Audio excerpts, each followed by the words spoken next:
The mop moved across the floor in slow, steady circles. Junho watched the dirty water spread and then disappear as the cleaning solution did its work. He had been doing this for 3 years now.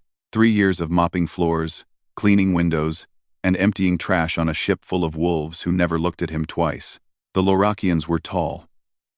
They stood almost 8 feet high, covered in thick fur that ranged from silver to deep black. Their eyes glowed yellow in dim light, and their claws could cut through metal. They were warriors, diplomats, and hunters. They were everything that Junho was not. He was just the janitor. The ship was called the Fang of Sereth, named after the High Alpha herself. It was a diplomatic vessel, but it carried enough weapons to destroy a small moon. The Lorakians did not believe in traveling without teeth. Junho had learned this on his first day when he accidentally walked into the armory looking for cleaning supplies. That had been an interesting conversation with the security chief. Junho pushed his cart down the corridor, nodding at a group of Lorakian guards who walked past without seeing him. He was used to it. Humans were common in the galaxy now, spread across 1,000 worlds as workers, traders, and settlers. They were not special. They were not feared.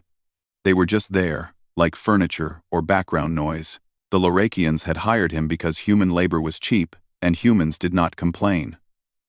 At least, Junho did not complain. He needed the money. His mother back on Earth needed medicine that cost more than he could earn in 10 lifetimes, so he mopped floors and cleaned toilets, and pretended not to notice when the wolves talked about humans like they were insects. He turned a corner and stopped. 2 small shapes sat in the middle of the hallway, blocking his path. The wolf twins looked up at him with wide, golden eyes. They were young, maybe 5 or 6 years old in human terms. Their fur was silver white, soft and fluffy like clouds. They wore matching blue robes that marked them as members of the royal family. Kira and Ven, the children of High Alpha Sereth herself. Junho bowed his head slightly. Even a janitor knew to show respect to royalty. But the cubs did not move.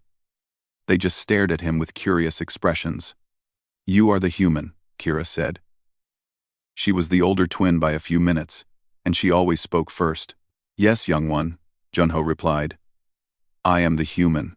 "Why do you clean?" Ven asked. His voice was softer than his sister's, more hesitant. Junho thought about the question. No one had ever asked him that before. "Because someone has to," he said simply. "And I need the work." The twins looked at each other, then back at him. "The other workers use machines," Kira said. "You use your hands."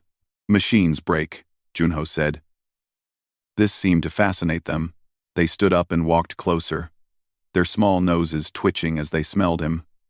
Junho stood very still. He had been told never to touch the royal children, never to speak to them unless spoken to, and never to be alone with them. He was currently breaking 2 of those rules. "You smell different," Ben said. "Not like the other humans on the station." "I eat different food," Junho said. "From my home country." "What is a country?" Kira asked. Junho smiled. On Earth, that question would be strange. But the Lorakians did not have countries. They had packs and clans and territories, but not countries. "It is like a very big pack," he explained, "where everyone shares the same food and songs and stories." The twins sat down right there in the hallway, their tails wagging slightly. "Tell us a story," Kira demanded. Junho looked around nervously. If a guard saw him entertaining the royal children, he would lose his job, maybe worse. But the cubs were looking at him with such hope in their eyes. He sat down on the floor, crossing his legs. "There was once a tiger," he began, "who lived in a mountain." He told them the old Korean tale of the tiger and the dried persimmon. The cubs listened with their mouths open, gasping at the scary parts and laughing at the funny ones. When he finished, they begged for another. Junho told them 3 more stories before a guard finally came looking for them. The wolf warrior stared at the scene with confusion. A human janitor sitting on the floor with the royal twins, all of them laughing together. "Young ones," the guard said stiffly. "Your mother asks for you." Kira and Ven stood up reluctantly. But before they left, Ven turned back and looked at Junho. Will you tell us more stories tomorrow? Junho should have said no.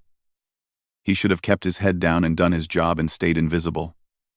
That was the safe thing to do. Yes, he said instead. I will. The twins ran off, their small feet padding against the metal floor. The guard gave Junho a long look, then followed them without a word. Junho picked up his mop and went back to work. His heart was beating fast, but he did not know why. They were just children. Wolf children, yes. But still children, and children everywhere were the same. They wanted stories and attention and someone to listen to them. Over the next few weeks, the twins found him every day. They would hide from their tutors and their guards and seek out the human janitor in whatever corner of the ship he was cleaning. Junho taught them human games like rock, paper, scissors.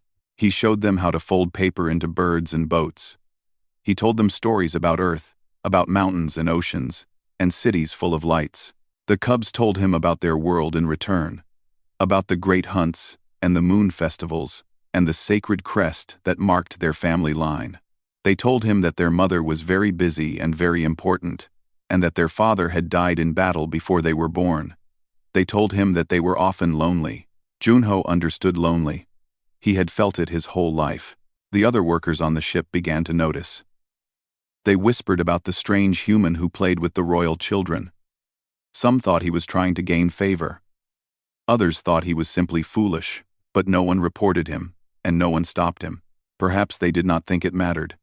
After all, he was just a janitor. And the twins were just children who needed a friend. Junho did not know that his small acts of kindness were being watched. He did not know that the High Alpha herself had heard reports of the human who made her children laugh. He did not know that fate was circling closer, like a hunter in the dark. He only knew that when the twins smiled at him, he felt like he was worth something, and that was enough. The celebration filled every corridor of the Fang of Sereth with music and laughter. Colored lights hung from the ceiling, casting blue and gold shadows across the metal walls. The Lorakians had gathered to honor the Treaty of Three Moons, a peace agreement that had ended a war lasting 50 years. Junho worked quietly in the background, picking up empty cups and wiping down tables. The wolves danced and sang around him, their powerful bodies moving with a grace that surprised him every time. They looked like warriors, but they moved like water. He spotted the twins near the main hall, wearing their finest robes of deep purple. Kira was trying to teach Ven a dance step, and Ven kept stepping on his own feet. Junho smiled and turned away. Tonight was not a night for stories. Tonight was for the Lorakians and their traditions. The High Alpha stood at the center of the room, tall and magnificent. Sereth's fur was pure white, like fresh snow, and her eyes burned like twin suns. She wore armor even at celebrations, golden plates that covered her chest and shoulders. The sacred crest of her family was carved into the metal, a mark that had been passed down for 1,000 generations. Junho had never spoken to her. He doubted she even knew he existed, but he saw how she looked at her children, just for a moment, when she thought no one was watching. There was love in those fierce eyes. The kind of love that would burn worlds. He finished his work and headed toward the lower decks. The party would last all night, but his shift was over. He could return to his small room and sleep, dreaming of mountains and rivers, and a home he might never see again. The corridor to the lower decks was dark and empty. Most of the crew was at the celebration, and the lights had been dimmed to save power. Junho walked slowly, his footsteps echoing in the silence. He heard the sound before he saw anything. A soft thump, like something heavy hitting the floor. Then another. And another. Junho stopped. His instincts, honed by 3 years of keeping his head down and avoiding trouble, told him to turn around, to go back to the party and pretend he heard nothing. Whatever was happening in the dark, it was not his business. But then he heard a voice. Small and scared. Ven, run. The twins. Junho moved without thinking. He ran toward the sound, his worn shoes slapping against the metal floor. He turned a corner and saw them. Kira and Ven stood in the cargo bay, backed against a wall of shipping containers. 3 figures in black surrounded them, their faces hidden behind masks. They held curved blades that gleamed in the dim light. Assassins. Junho's mind went blank with fear. He was no warrior. He had no weapons, no armor, no training. He was a janitor from Earth who told children's stories and mopped floors for a living. But the twins were crying. Kira stood in front of her brother, her small body shaking but her chin raised in defiance. She was trying to protect him, even though she was just as scared. "Stay back," she growled, trying to sound fierce. "My mother will kill you." One of the assassins laughed. It was a cold, ugly sound. "Your mother is busy dancing, little one. By the time she notices you are gone, you will be far away." "The Thornback clan sends its regards," another assassin said. "Your family's bloodline ends tonight." Junho stepped out of the shadows. The assassins turned, their blades rising. For a moment, no one moved. They stared at him, confused. He was not a guard. He was not a warrior. He was just a small, soft human in dirty work clothes. "Who are you?" the lead assassin demanded. Junho did not answer. He was too scared to speak. His legs were shaking, and his heart was pounding so hard he thought it might explode. But he walked forward anyway, placing himself between the assassins and the children. "Junho," Ven cried out. "Run away. They will hurt you." He should run. Every part of his brain screamed at him to run. These were trained killers. They would cut him down in seconds.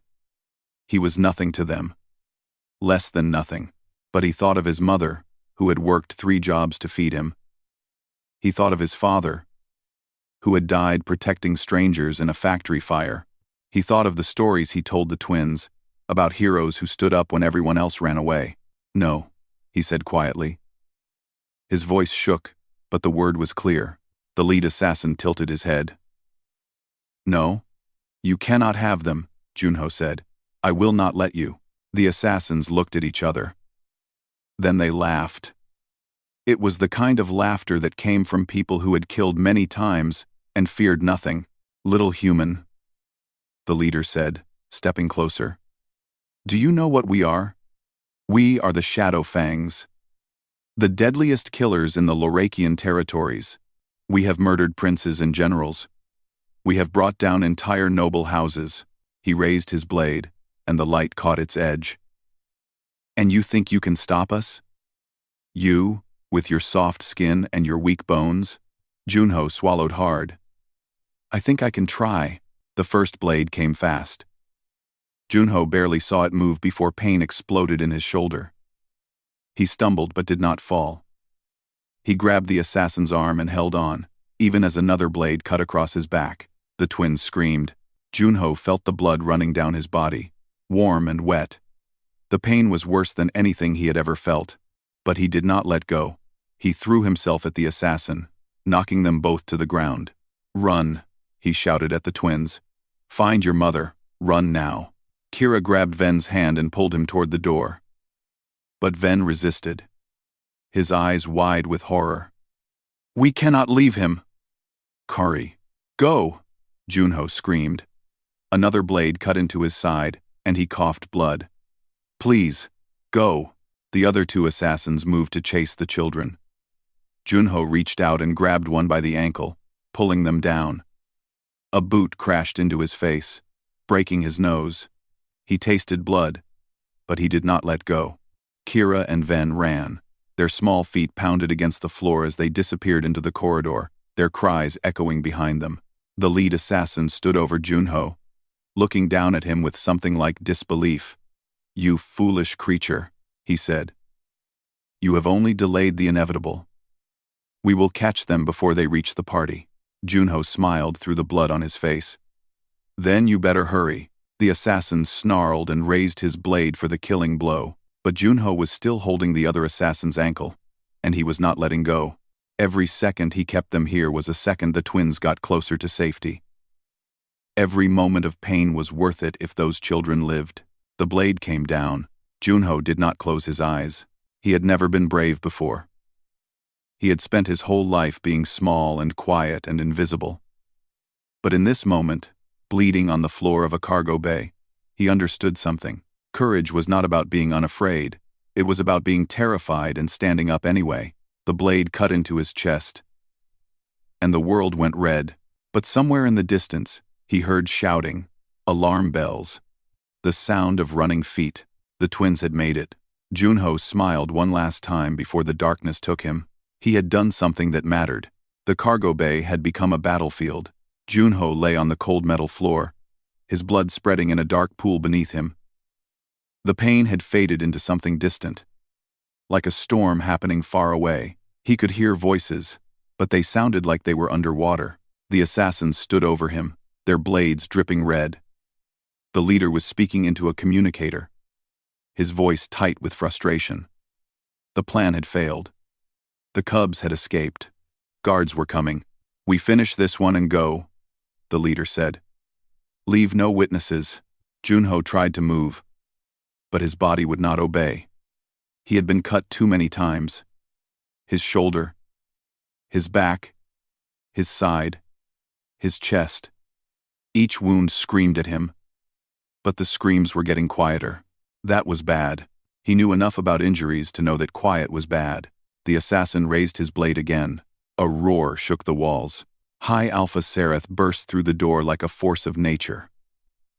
Her white fur was splattered with someone else's blood, and her golden armor gleamed under the emergency lights. Behind her came a wave of Lorakian guards, their weapons drawn, and their eyes burning with rage. The assassins tried to run. They did not get far. Sereth moved faster than Junho's fading eyes could follow. One moment she was at the door.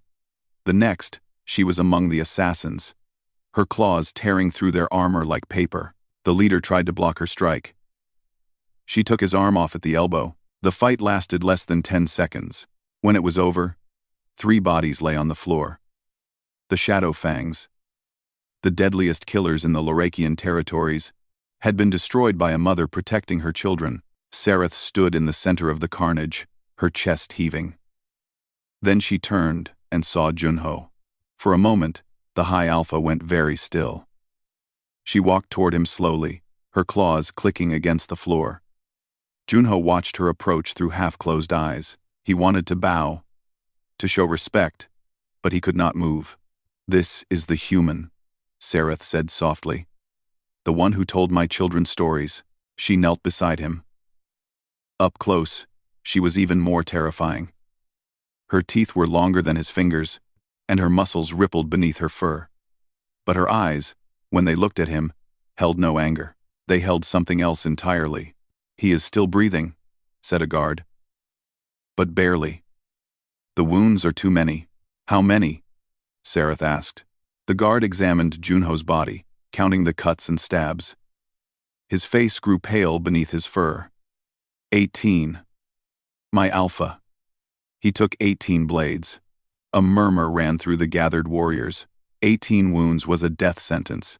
Even a Lorakian, with their thick hide and rapid healing, would struggle to survive such injuries. For a human, it should be impossible. "He should be dead," another guard said. "Why is he not dead?" Junho wanted to answer, but he could not find the words. He thought about his mother, who had survived cancer and poverty and heartbreak. He thought about his father, who had carried 3 children out of a burning building before his heart gave out. Humans were not strong like Lorakians. They did not have claws or fangs or armored skin, but they had something else. They had stubbornness. "Bring the healers," Sereth commanded. "Now, my Alpha," a guard said carefully. "The healers are treating our wounded warriors. A human janitor is not." Sereth's head snapped toward him, and her eyes blazed with fury. This human stood against 3 shadow fangs with nothing but his bare hands. "He took 18 blades to protect my children. He fought when any sane creature would have run." She rose to her full height, towering over everyone in the room. "He has earned more honor in one night than some warriors earn in a lifetime. If the healers will not come, I will drag them here myself." No one argued after that. The healers arrived within minutes. They were Lorakian medics, trained to treat their own kind.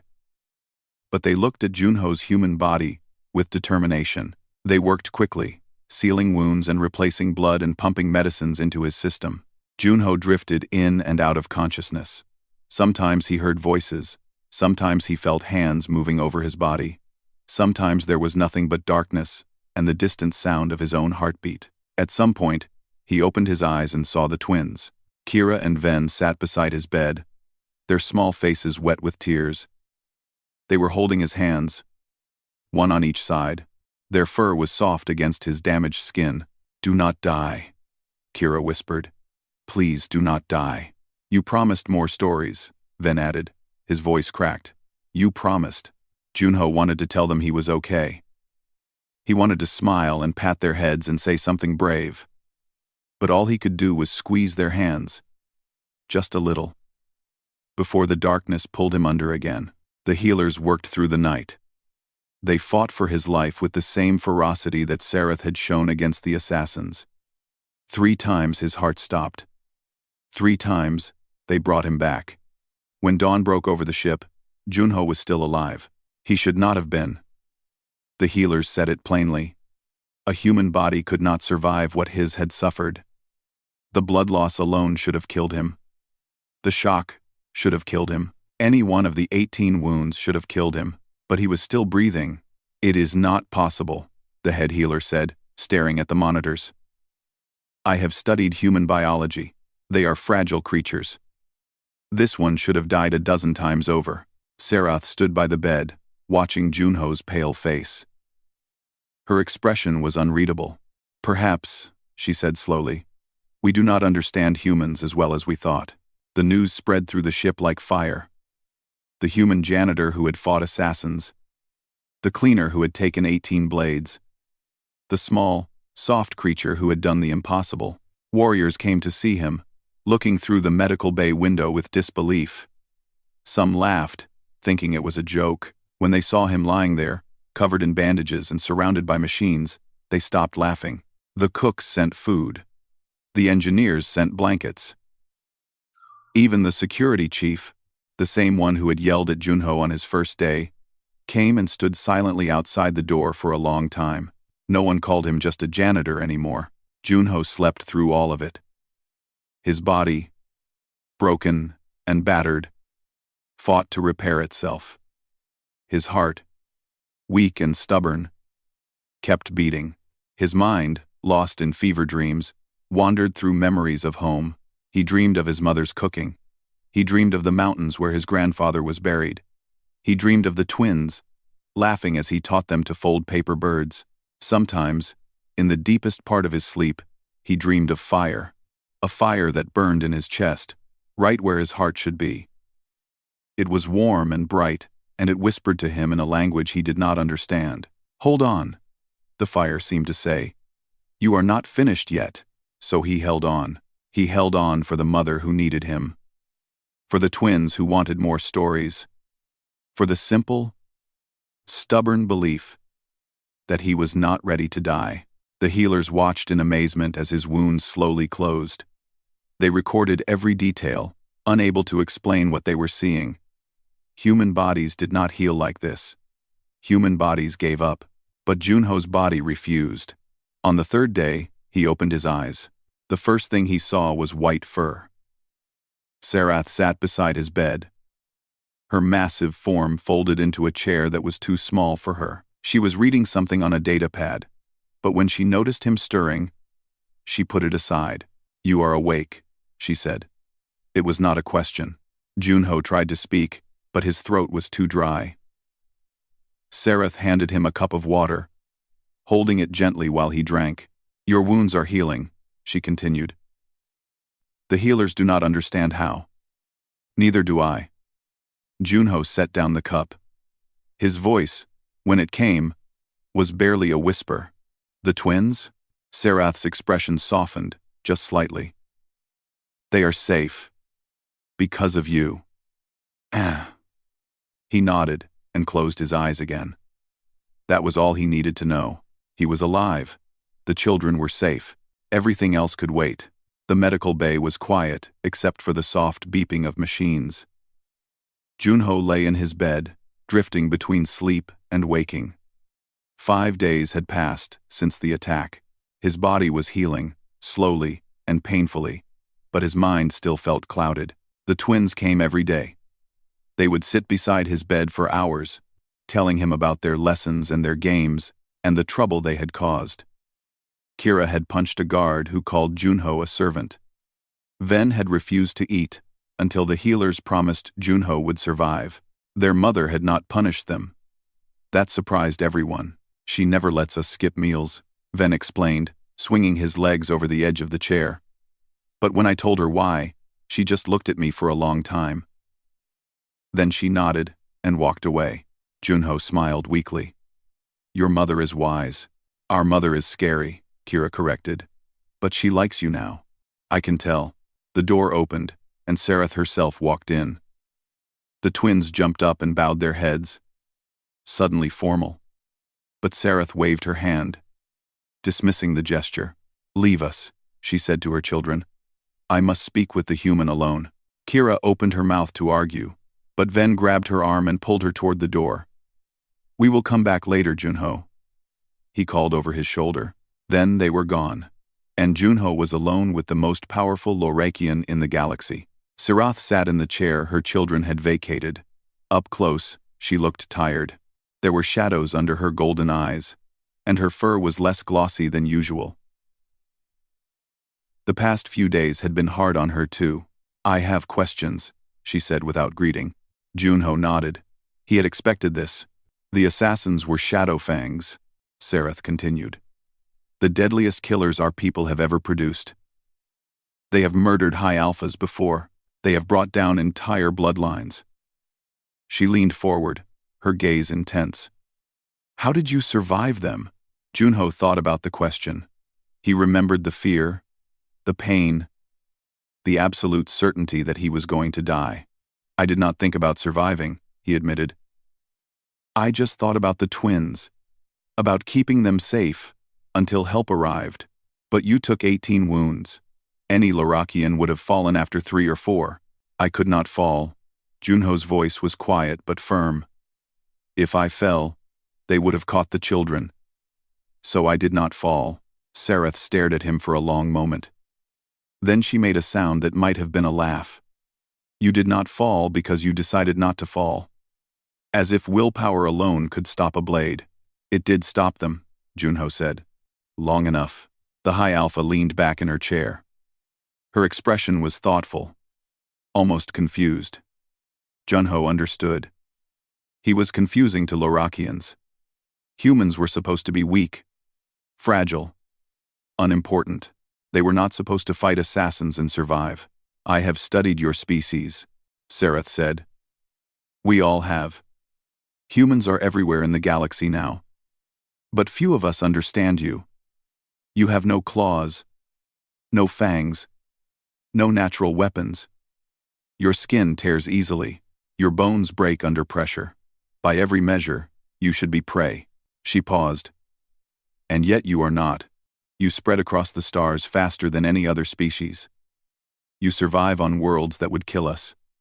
You build empires and alliances, and somehow become essential to everyone around you. Her eyes narrowed. How? Junho considered the question. He had never thought about it before. Humans were just humans. They did what they had to do. We are stubborn, he said finally. When something tries to kill us, we refuse to die. When we fall down, we get back up. It is not strength. It is just not knowing when to quit. That is strength, Sareth said quietly. A different kind, but strength nonetheless. She stood and walked to the window, looking out at the stars. Her reflection was ghostly in the glass, a white shadow against the infinite black. The Thornback clan sent those assassins, she said. They have been enemies of my family for generations. They hoped to end my bloodline by killing my children. Her claws scraped against the window frame. If not for you, they would have succeeded. Junho said nothing. There was nothing to say. Do you know what our laws demand? Sareth continued. When someone saves the life of a high alpha's heir, they are owed a debt. A debt that cannot be repaid with money, or land, or titles. She turned to face him, and her eyes were burning. You saved both of my children. Twice over. You placed yourself between them and death with nothing but your bare hands. You suffered wounds that should have killed you 10 times over. She walked back to his bed and looked down at him. For a moment, she seemed almost gentle. My clan owes you everything, she said. I owe you everything. And I do not know how to repay it. Junho swallowed. I did not do it for payment. Junho swallowed. I did not do it for payment. I know. Sareth smiled, just barely. That makes the debt even greater. She reached into her armor and pulled out something small. It was a pendant, carved from bone and inlaid with gold. The design was complex, beautiful, ancient. Junho recognized it from the stories the twins had told him, the sacred crest of Sarath's bloodline. This symbol has been passed down through my family for 1,000 generations, Sarath said. It represents our blood, our honor, our very souls. Only those who carry our blood are allowed to wear it. She held it out to him. Junho stared at the pendant, not understanding. I cannot take this. I am not of your blood. No, Sarath agreed. But blood is not the only thing that makes a family. She placed the pendant in his hands. It was warm, warmer than it should have been, as if it contained a fire of its own. Among my people, there is an old ritual, Sarath explained. It has not been performed in centuries. When a warrior proves themselves beyond measure, when they show courage and honor that transcends the boundaries of clan and species, they can be adopted into a bloodline. Her eyes met his, and there was no coldness in them now. Only respect, only gratitude. You are not Lorakian, she said. You will never grow fur or fangs or claws. But courage does not require these things. Honor does not require these things. You have proven that a human heart can be as fierce as any wolf's. Junho's hands trembled around the pendant. He thought about his life on the ship. The mopping, the cleaning, the invisibility. He thought about the twins and their laughter, about the stories he told and the games he taught. He thought about standing in that cargo bay, terrified and bleeding, refusing to fall. The ritual will bind you to my clan, Sarath continued. The crest will be marked upon you, burned into your flesh by sacred fire. It will hurt. It may kill you, weakened as you are. But if you survive, she paused, and her voice grew soft. If you survive, you will be one of us. Not a servant. Not a janitor. Not an outsider. You will be clan. You will be family. Junho looked at the pendant for a long time. Then he looked up at the High Alpha. This fierce and terrifying warrior who had conquered worlds and destroyed armies. Why? He asked. Why would you offer this to me? Sarath's answer was simple. Because my children love you. Because you deserve it. And because I have never seen anyone fight the way you fought. She placed her massive, clawed hand over his small human one. You are already family in their hearts. Let me make it official. Junho thought about his mother on Earth. Alone and waiting. He thought about the money he sent her every month. The messages they exchanged on holidays. He thought about the home he had left behind. Then he thought about Kira and Ven, their golden eyes and silver fur, their laughter and their tears. He had been lonely for so long. They all had. Maybe family was not about blood after all. Maybe it was about choice, about standing up for each other when everything was falling apart. Junho closed his fingers around the pendant. Yes, he said. I accept. The ritual chamber was deep in the heart of the ship, in a section Junho had never been allowed to enter. The walls were carved with ancient symbols, and torches burned in iron brackets, casting dancing shadows across the stone floor. It looked nothing like the rest of the vessel. It looked old, sacred, untouched by time. Junho stood in the center of the chamber, wearing simple white robes that the healers had given him. His wounds were still healing, still painful, but he refused to wait. The High Alpha had offered him something precious, and he would not dishonor her by showing weakness. The entire clan had gathered to witness the ritual. Hundreds of Lorakians filled the chamber, their yellow eyes glowing in the firelight.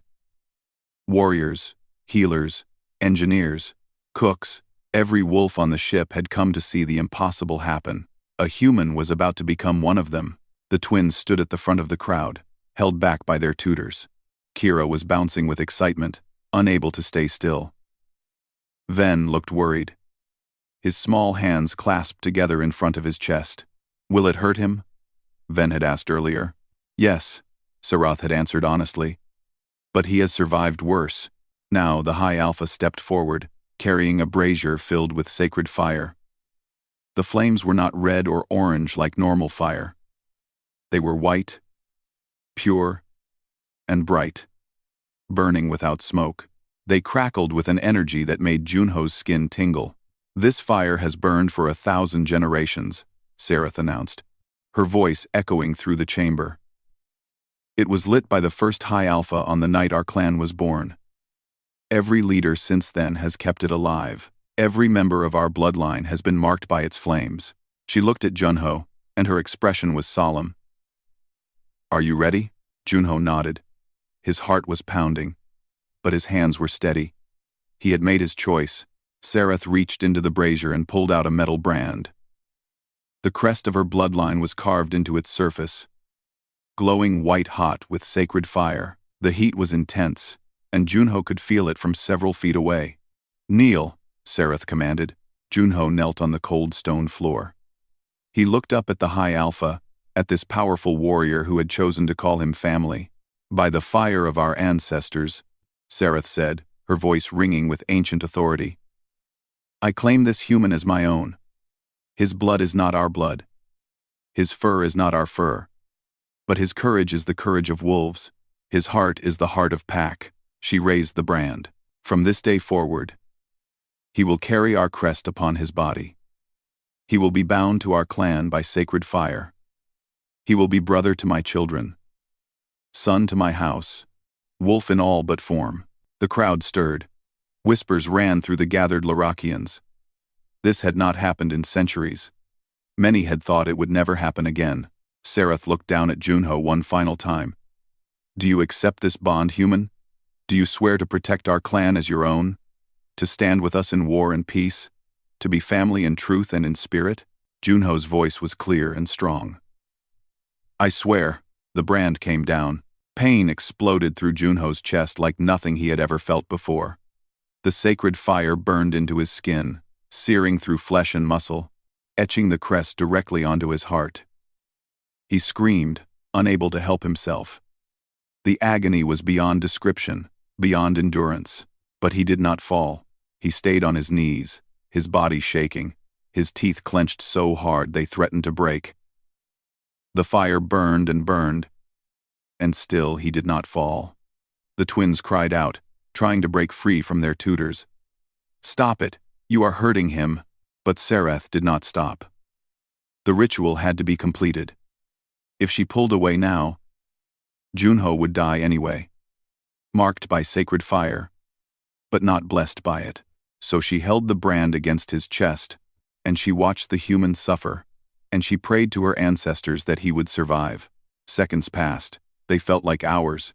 Then, finally, it was over. Sarath lifted the brand, and Junho collapsed forward, catching himself on his hands. His chest was smoking, the smell of burned flesh filling the chamber. But the wound was not bleeding. It was sealed, cauterized, perfect. The crest of Sarath's bloodline glowed on his chest like a mark of pure light. The chamber was silent. Every Lorakian stared at the human kneeling before them, marked by sacred fire. Still alive, still conscious, still fighting. Junho raised his head. His eyes were wet with tears of pain, but there was something else in them too, something fierce and bright and unbreakable. "I am clan," he said hoarsely. "I am family." And then the silence broke. The wolves howled. Not in anger, not in challenge, but in celebration. The sound filled the chamber, shaking the walls, rising up through the ship and into the stars. It was the howl of welcome, the howl of acceptance, the howl of pack reunited. Junho felt strong hands lifting him to his feet. Warriors who had ignored him for years now clasped his shoulders and spoke his name with respect. Healers who had doubted his survival now looked at him with wonder. The twins broke free and ran to him, throwing their small bodies against his legs. Kira was crying, her fierce facade finally cracking. Ven buried his face in Junho's robes, his whole body trembling. "You did it!" Kira sobbed. "You really did it." Junho knelt down and gathered them in his arms. The movement hurt. Everything hurt. But he did not care. He held these children, who had become his family, and he felt something he had not felt in a very long time. He felt like he belonged. Sereth watched from a distance, her arms crossed over her armored chest. When Junho looked up at her, she nodded once. A small gesture, but it carried the weight of worlds. "Welcome to the pack," her eyes seemed to say. "Welcome home." In the weeks that followed, everything changed. Junho was given quarters near the royal family, large and comfortable and nothing like the tiny room he had lived in before. He was given new clothes, fine and well made, in the colors of the clan. He was given a seat at the table where the family ate their meals. But most importantly, he was given a new title, Guardian of the Twins. It was an ancient position, created for the most trusted protector of a High Alpha's children. The Guardian was sworn to defend the heirs with their life, to teach them and guide them and keep them safe from all harm. No human had ever held the title before. No human had ever been considered worthy, until now. Junho took to his new role with the same quiet dedication he had brought to cleaning floors. He trained with the warriors, learning to fight even though his human body would never match their strength. He studied Larakian history and culture, absorbing everything he could about his new family. And every night, he sat with the twins and told them stories. Stories about Earth and its mountains and oceans. Stories about heroes who stood up when everyone else ran away. Stories about ordinary people doing extraordinary things. The crest on his chest never faded. It glowed faintly in the dark, a constant reminder of what he had become. Sometimes, late at night, he would touch it and feel the warmth beneath his skin. Sacred fire, burning forever in his heart. One evening, Sereth found him on the observation deck, looking out at the stars. She stood beside him in silence for a long moment. Two very different creatures, sharing the same view. "Do you regret it?" she asked finally. Junho thought about the question. He thought about the pain and the fear and the near-death experiences. He thought about the life he had left behind, the invisibility and the loneliness. Then he thought about the twins and their laughter, about the warriors who called him brother, about the family he had found in the most unlikely place. "No," he said, "not for a moment." Sereth smiled, a rare and beautiful thing. "Good." They stood together in silence, watching the stars drift past. A wolf and a human, bound by sacred fire, united by love. Somewhere behind them, the twins were arguing about whose turn it was to choose a game. Their voices echoed through the corridor, full of life and joy, and all the beautiful chaos of childhood. Junho listened to them, and his heart felt full. He had come to this ship as a janitor, invisible and alone. He had expected nothing, hoped for nothing, dreamed of nothing. But the universe had other plans. Now he carried the crest of a noble house burned into his chest. He had a family who loved him. He had a purpose that mattered, and he had two little wolves who called him uncle and demanded stories every night. It was more than enough. It was everything.